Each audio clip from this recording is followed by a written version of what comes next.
While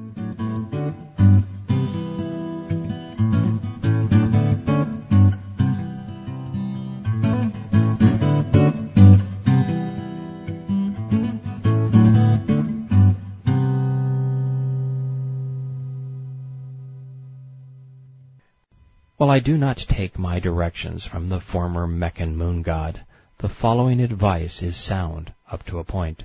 Koran 5:47. Let the people of the gospel judge by what Allah has revealed therein.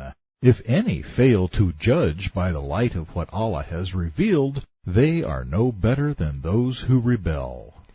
If I were a Muslim, I would question why my God, who claims to have personally created Esau by breathing his spirit into him and then given him the gospel, knows nothing of him or it.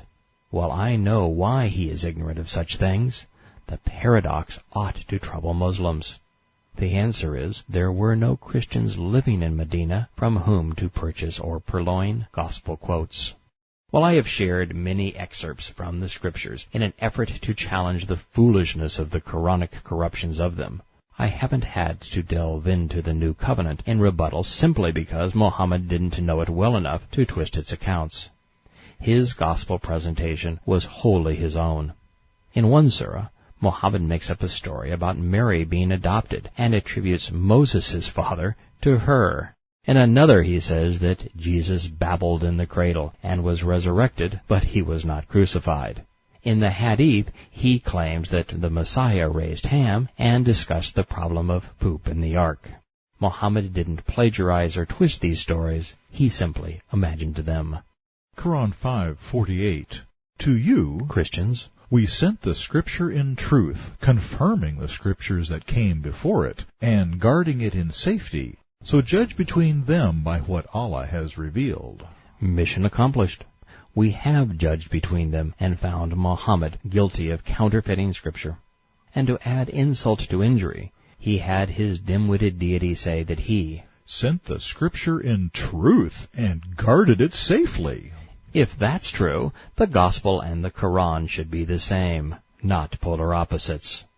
Fearing that he had made a fool of himself, Muhammad added a caveat after his second challenge.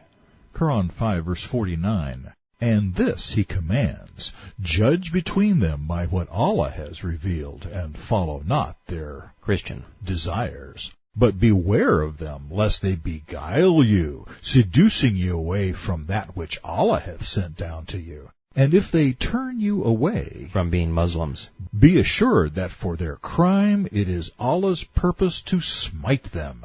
Truly, most men are rebellious. This is a very strange passage, since Allah claims that He revealed the Christian Gospels. Yet in the same breath, He tells Muslims not to follow the Christians who have based their faith upon them. If Allah had revealed the Gospels, their message could not beguile or seduce Muslims away from Islam. So somebody isn't telling the truth. If I've told you once, I've told you 1,000 times. Koran 5:51. Believers, take not Jews and Christians for your friends. They are but friends and protectors to each other. You'd think that Allah would occasionally get something right, but this is just another ignorant mistake. Jews and Christians were antagonistic when this was revealed, and they remain so for another 1,000 years. Koran 5:57. Believers, take not for friends those who take your religion for a mockery, or a sport, or a joke, whether among those who received the Scriptures before you, or among those who reject faith, but fear Allah. In other words, don't hang out with rational people. This would be funny if they weren't killing us. The Islamic God believed that He turned Jews into apes and into pigs. Koran 5:59.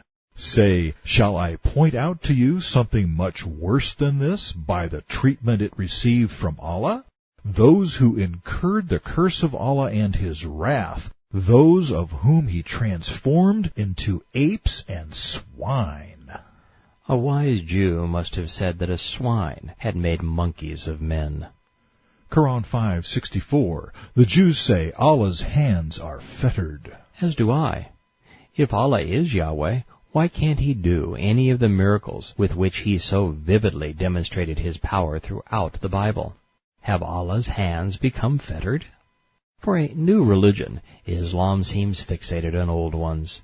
And for a tolerant dogma, it is overly intent on condemning others.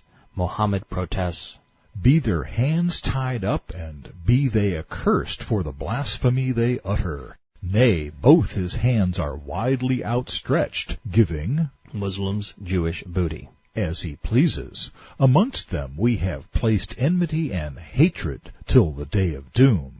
Every time they kindle the fire of war, Allah does extinguish it, but they strive to do mischief on earth."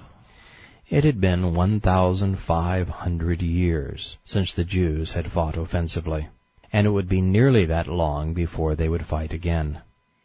Banished from the Promised Land by the Assyrians, Babylonians, and most recently Romans, the Jews were just trying to survive, to get along.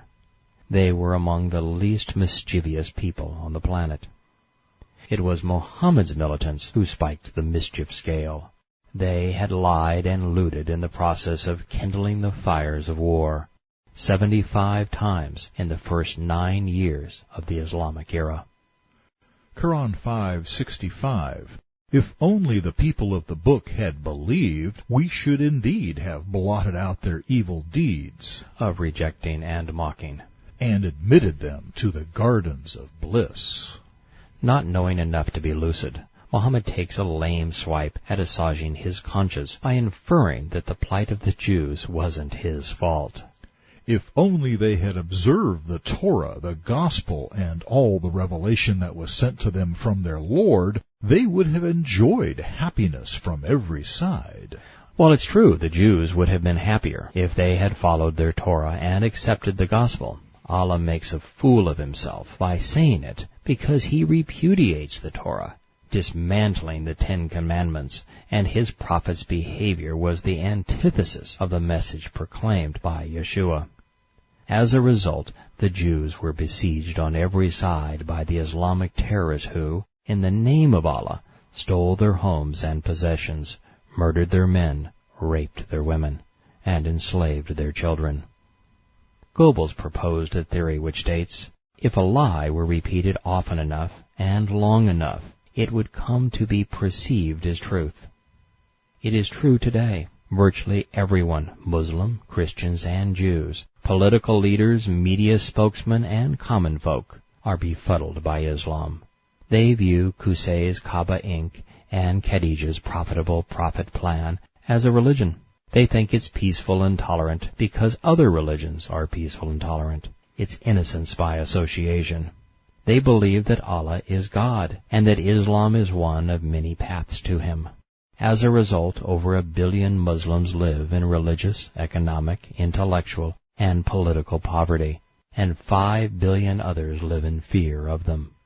Islamic terrorism runs amok because Islam runs amok, and Islam runs amok because non-Muslims tolerate it. Quran 5:67. Messenger, deliver the message which has been sent to you from your Lord. If you do not, you will not have delivered His message, and Allah will protect you from people. The opening lines are too dumb for words, much less scripture, and the last is too sinister to be believed. Why does Allah need to promise to protect His delivery boy? Is Muhammad a coward? Is he so insecure that mocking, ridicule, and rejection have overwhelmed him? Or is the messenger afraid that he who lives by spewing poison will die by being poisoned? Ever the hypocrite, Allah's poison pen proclaims, Quran 5:68. Say, O people of the Scripture book, you have no ground to stand upon unless you observe the Torah, the Injil, or Gospel, and all the revelation that has come to you from your Lord. Muhammad's recitals. It is the revelation of the Koran that comes to you from your Lord, is certain to increase the rebellion and blasphemy, but grieve you not over these unbelieving people. It's another Islamic verse. Allah's scripture causes people to rebel against God. And the reason is that Mohammed never understood the Torah's place in the Hebrew Scriptures, or the Gospel's role in the renewed covenant, much less their relationship to one another.